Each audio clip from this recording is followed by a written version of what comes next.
Eu acho que os dois procedimentos, eles te produzem um ensinamento, tá certo? Um é o ensinamento do aborrecimento e o outro é o ensinamento da alegria, tá certo? Da conquista, né? Eu acho que para o indivíduo ele tem que ter sempre dentro dele assim um sentimento de conquista. Você está entendendo?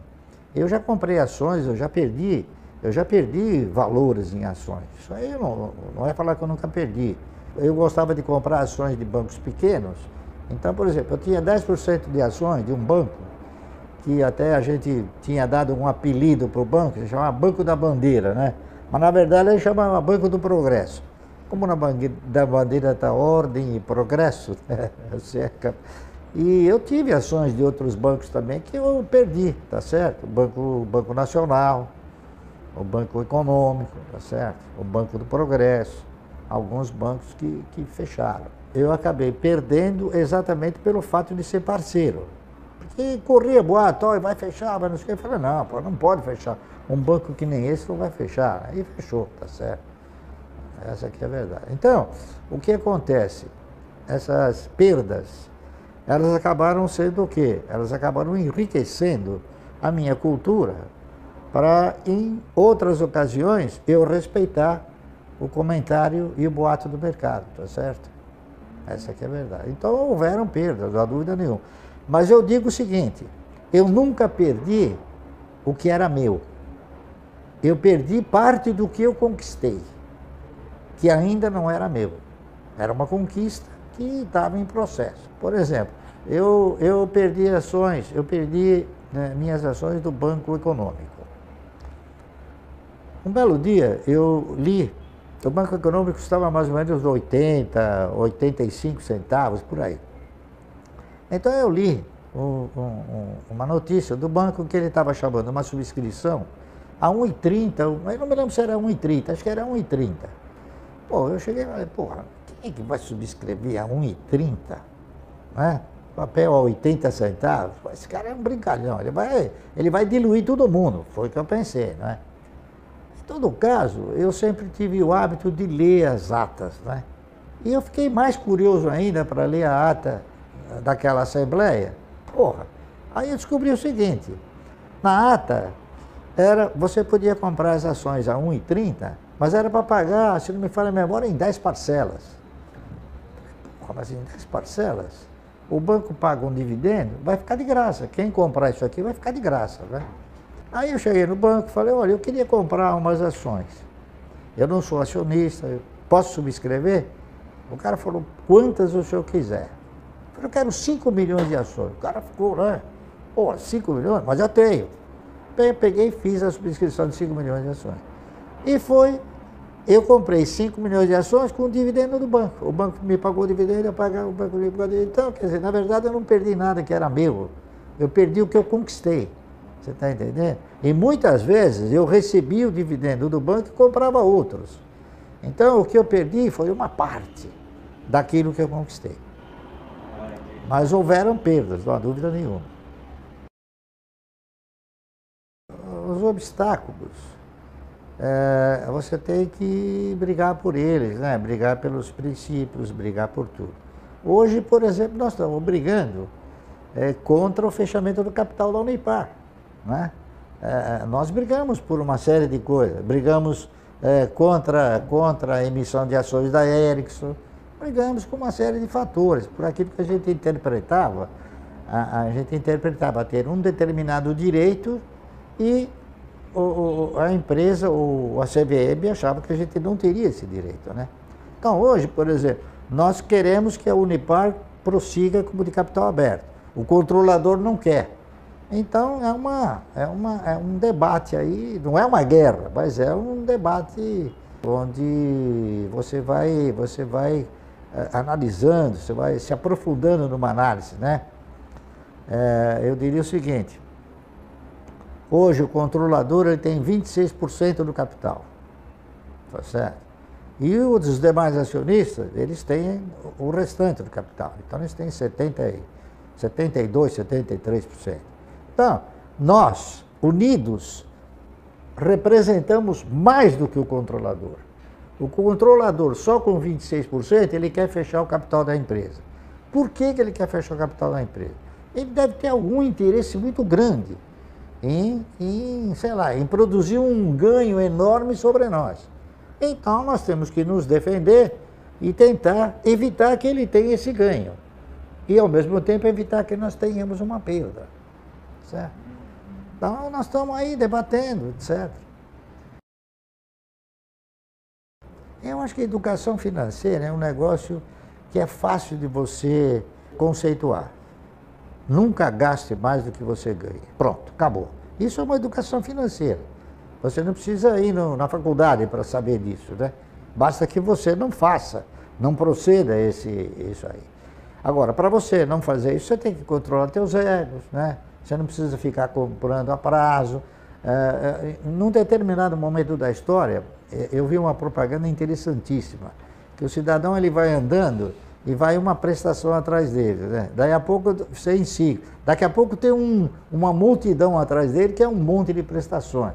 Então, o cidadão que controla os seus egos, ele jamais vai se posicionar numa cultura dessas que você viu, do camarada ter. Por que o cidadão ele é inadimplente?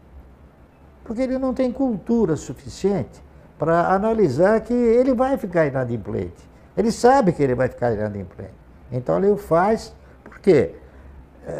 Por razões múltiplas razões, eu não saberia enumerá-las, né? Mas ele sabe que ele vai ficar inadimplente.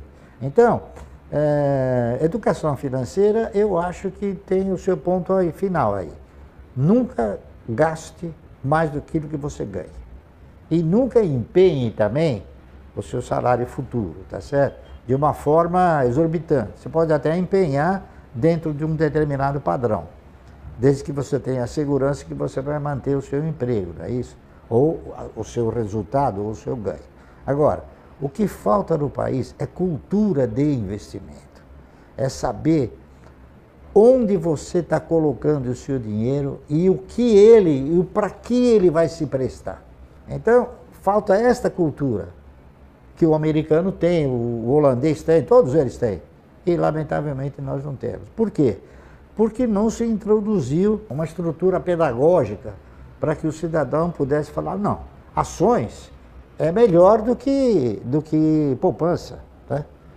Então, falta cultura. Eu acho que falta cultura. A maioria do brasileiro não conseguiu ir na faculdade. As faculdades também, elas não ensinam, né? Elas não te aprofundam um caminho em termos de cultura de investimento. E você então fica, se você for uma pessoa que quer aprender a cultura de investimento, como eu tentei aprender, é uma questão de foro íntimo. Eu acho que a família é uma célula, é a célula máter da sociedade, né? Eu acho que a família é o principal elo da sociedade, não é isso? É o principal instrumento, é o principal suporte da sociedade, né? Se você tiver uma família bem constituída, você tem chance de ter o quê? De você ter uma nação bem representada em termos de cidadãos, não é isso? Os meus filhos, praticamente todos, não é? Todos têm ações. E eu procuro modulá-los, né, num cenário que seja um cenário de união, de agregar. Entendeu? Então eu procuro mostrar para eles o seguinte, olha, se você tiver 1/5 das minhas ações, e ele tiver outro quinto e outro quinto, vocês vão ter que ter uma união. Para um dia vocês elegerem alguém membro do conselho. Se vocês se mantiverem assim, vocês vão ter pelo menos um membro no conselho, ou no conselho fiscal, ou no conselho de administração, não é isso? Então, se vocês caminharem juntos, e isso não é uma tarefa fácil, é uma tarefa difícil, porque os filhos, eles têm assim eu não diria uma riqueza de entendimento, mas você tem um outro elemento chamado agregado. Tá? Então, às vezes, o agregado, ele não é seu filho, né?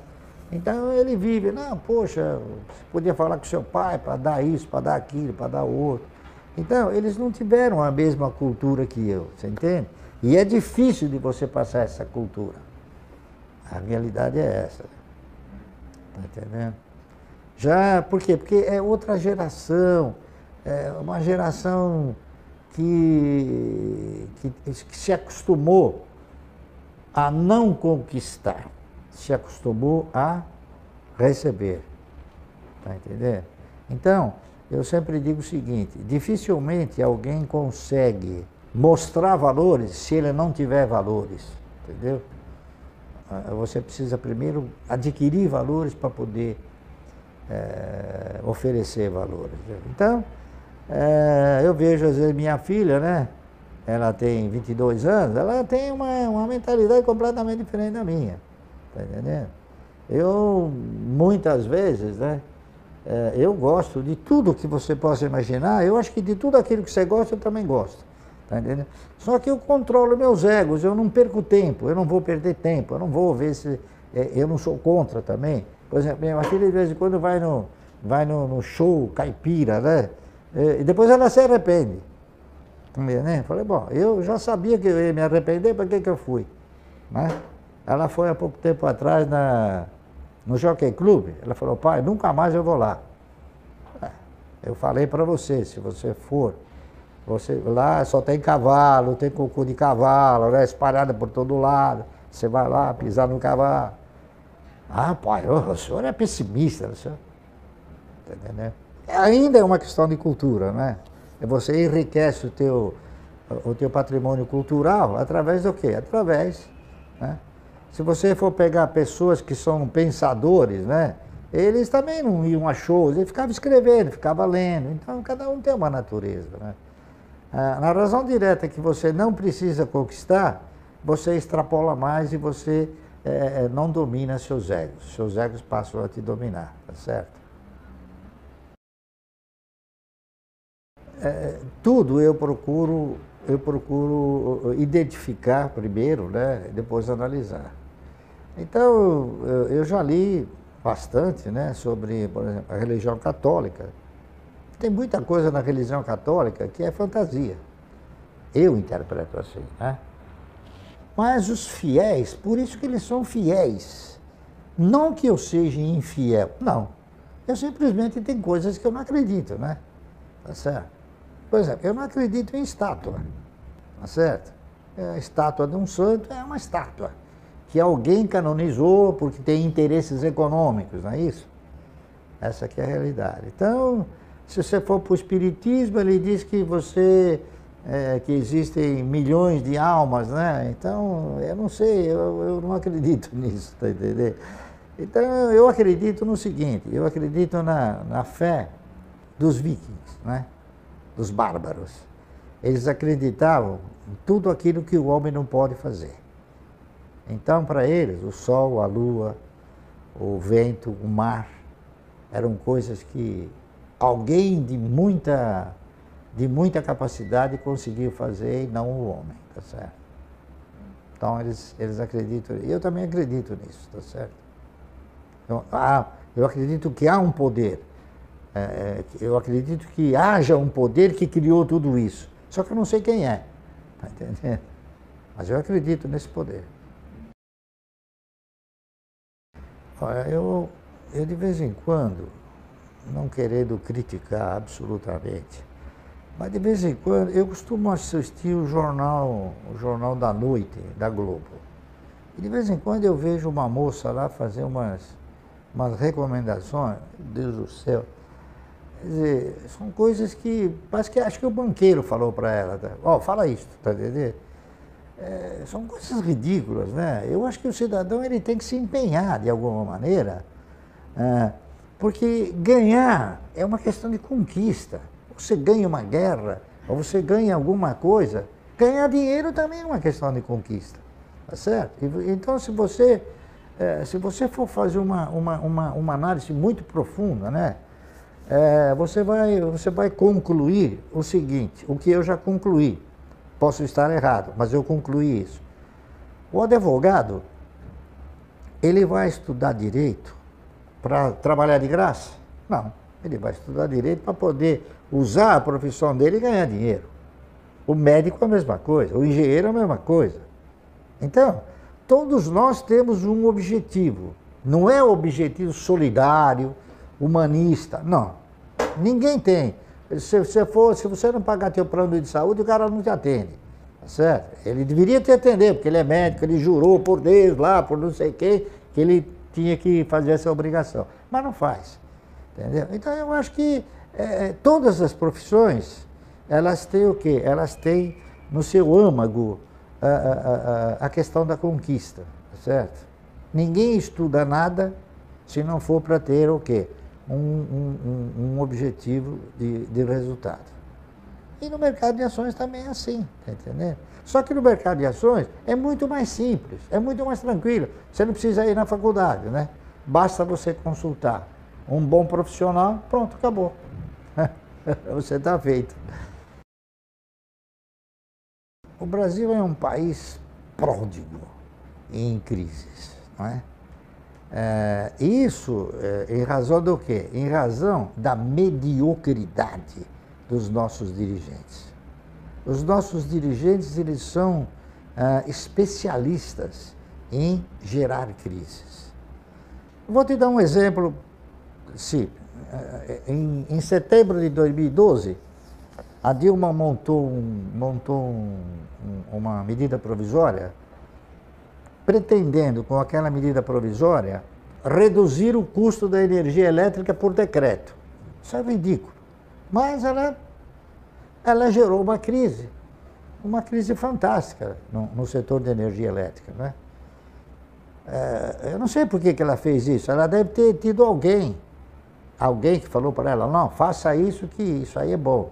Então, o camarada que é o quê? É um medíocre, não é isso?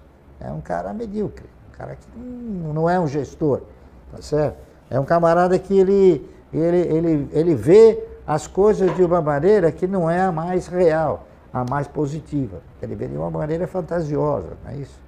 Porque você reduzir custos por decreto só se for assim por um milagre, não é isso?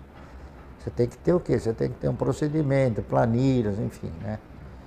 Então, eu acho que as crises aqui, elas são motivadas pela incompetência dos nossos dirigentes. É simples. É só não comprando ações desses incompetentes, né? Essa é uma das coisas que a gente avalia. Dentro dos fundamentos que a gente avalia para comprar uma ação, tem a figura do gestor, não é isso? Tem a figura do gestor, do histórico, enfim, tem uma série de fundamentos aí que a gente... Mas a figura do gestor, a figura do comprometimento dos controladores com a empresa, né? Entendeu? A Unipar é um exemplo que eu acabei de dar aqui. O cidadão, ele tem 26% da empresa e ele quer comprar o resto, ludibriando a todos nós, né? Tá certo? Até isso ele não foi inteligente, na minha opinião. Olha, eu acho que tudo depende de como você interpreta a crise, tá? Eu estou permanentemente em crise. Para mim, eu me satisfaço quando o meu recurso não está em crise. Está entendendo? Para o meu recurso não estar em crise, quem está em crise é a economia. Quando a economia está bem, quem está em crise é o meu recurso. Por quê? Porque eu não posso comprar barato. E a minha filosofia é de parceria. Então o parceiro, ele compra para ficar, ele não compra para vender. Você veja bem, por exemplo, o dono da empresa, ele não pode vender de 5 em 5 minutos, vender a empresa e recomprar a empresa. Pode. Isso aí é uma figura fantasiosa. Criada por quem? Criada por quem tem interesse que se desenvolva este tipo de procedimento, que se chama Bolsa de Valores. A Bolsa não tem nenhum interesse em criar um investidor.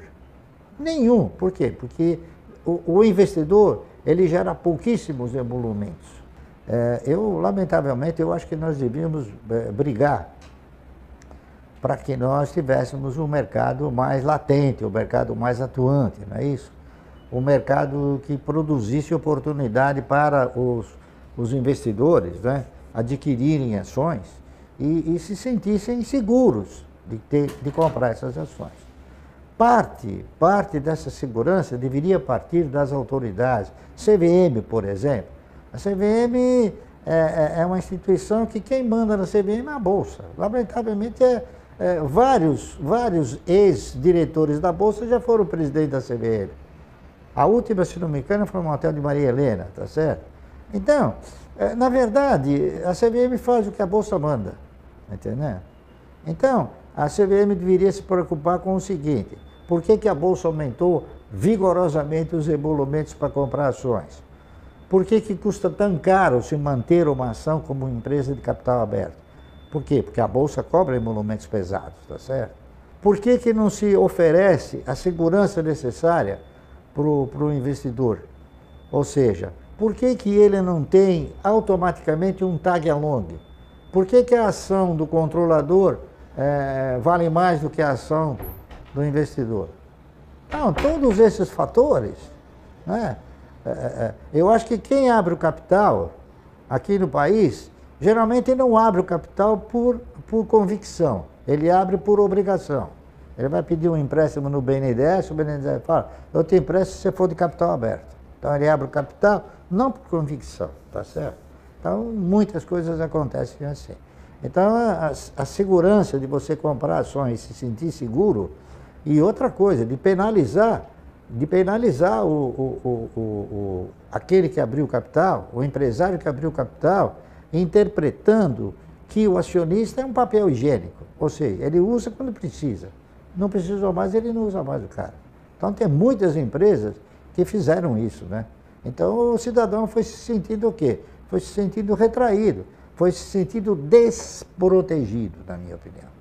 Então, nós deveríamos ter mecanismos que assegurassem uma postura melhor assim, amparada do aplicador. Então, esses exemplos que eu dei, por exemplo, ele ter a segurança que a hora que o controlador for vender, ele vai vender pelo mesmo preço, tá entendendo? Se o cara quiser fechar o capital, ele vai ter que pagar um bônus para quem ele vai comprar, tá entendendo? Não roubar o cara, e sim dar um privilégio para ele, né? Então, tudo isso é fácil, só que não é feito. Por quê? Razões eu desconheço. Então eu acho que é falta de competência, né? Ou ausência de competência, não é isso? Eu vejo com muita assim, tristeza isso, sabe? Nós somos um país que o empregado, não tenho nada contra o empregado, veja bem, mas que o empregado, ele ganha pouco e custa muito, tá entendendo? Ele deveria ganhar mais e custar menos. Por exemplo, você tem mecanismos que cobram de uma forma tal, e você tem tantos privilégios, que esses privilégios afastam o capital. Tá certo? Quando você privilegia o trabalho, você acaba afastando o capital. Você tem que ter um equilíbrio. Se você não tiver um equilíbrio entre capital e trabalho, você nunca vai ter um potencial de investimentos grande. Tá correto? Eu vou te dar um exemplo. Olha, o exemplo mais recente que nós temos é da Coreia do Sul. A Coreia do Sul tinha uma estrutura muito mal dirigida, né? Tanto é fato que se aventurou em grandes empresas de uma maneira inadequada, né? Tiveram algumas crises fortes lá. O governo acionou mecanismos no sentido de mudar isso, colocar para iniciativa privada, né? Então, lá havia uma empresa chamada, não sei se você conheceu, pelo menos o cara você conheceu, Daewoo. Daewoo. Você conheceu também a Daewoo, né? A Daewoo era uma grande empresa, nossa, fazia de tudo. Fazia navio, fazia plataforma, enfim. Mas não tinha estrutura para poder fazer. Quebrou. Né? Tinha uma outra chamada Asia Motors, também quebrou. O governo fez o quê? O governo juntou tudo isso e entregou na mão de bons administradores, e a Daewoo virou Hyundai, e a Asia Motors virou Kia. Então hoje, por que a maioria quer produzir na Coreia? Por quê? Porque lá você não tem esse elenco de privilégios para o indivíduo, tá certo? Eu vou te dar um exemplo. Por exemplo, uma mulher, você já imaginou quanto custa uma mulher para uma empresa? Se ela ficar grávida, ela fica 6 meses em casa, você é obrigado a pagar o salário dela. Tá entendendo? Por exemplo, se o camarada vai embora, você tem que pagar 40% a mais do que aquilo que... Por que você tem que pagar 40% a mais? É uma penalidade para o empresário. Então você começa a penalizar o capital, a razão direta é que você penaliza o capital e privilegia o trabalho, os investimentos não aparecem. Então o pessoal fala, por que você não investe no Brasil? Não investe no Brasil porque não há condições de se investir. Eu vou investir na Coreia. Todo mundo foi investir na Coreia, tá certo? E a Coreia... Então, se você não fizer um investimento, se não houver o capital, dificilmente o trabalho se transforma em capital. Mas o capital, ele pode proporcionar trabalho, você entende? 2 palavras. Disciplina e paciência. Bom, é lógico, você tem que incorporar que você vai querer fazer uma coisa. Você vai falar, não, eu quero fazer um programa de aposentadoria, que é um programa de renda mensal para mim. Você tem que incorporar isso. Muitas pessoas falam, não, mas só isso não é possível. Eu falei, por quê? Bom, e se o cara não tiver dinheiro? Eu falei, bom, deixa eu fazer uma pergunta. Você conhece um cara que morou num cortiço, engraxou o sapato, é filho de estrangeiros, né? Porra, ele não tinha nada. E fez uma puta de uma nota na bolsa. O que é? Ele não tinha dinheiro. Tá certo? Ele gerou dinheiro e investiu. Você também pode fazer isso. É que você não quer. Você precisa ter o quê?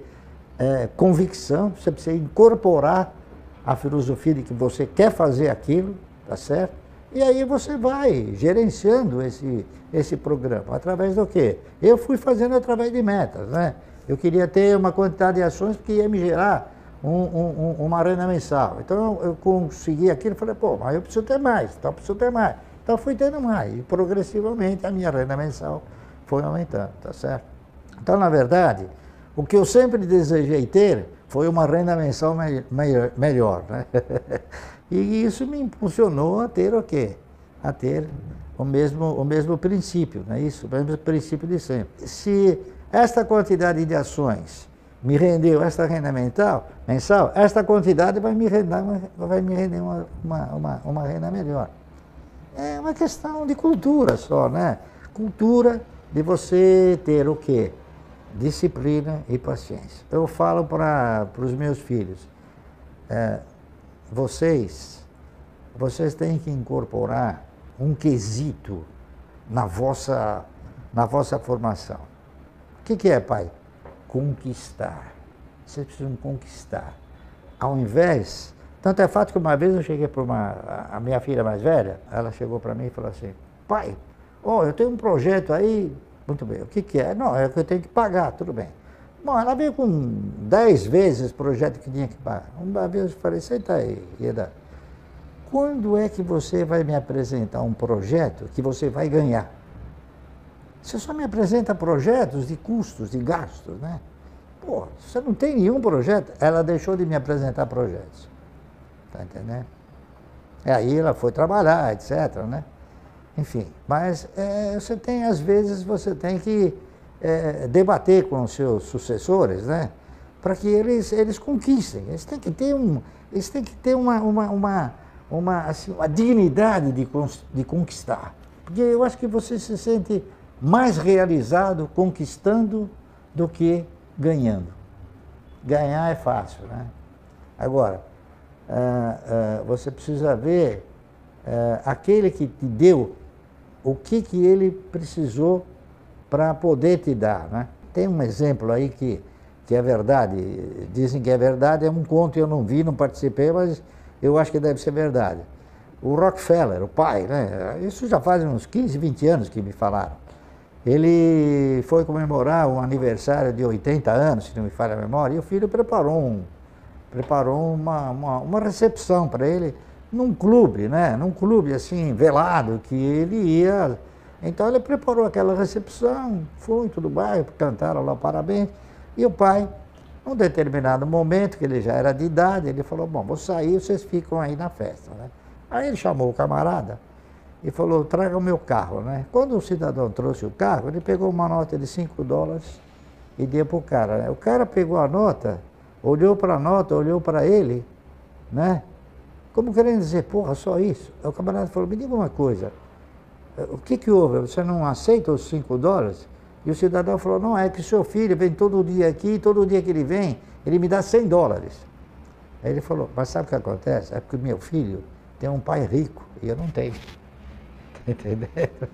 Eu me valo muito dessa figura, dessa postura, né? E de vez em quando eu falo para os meus filhos, vocês têm um pai rico, mas eu não tive, né? O que eu vou fazer? É isso aí.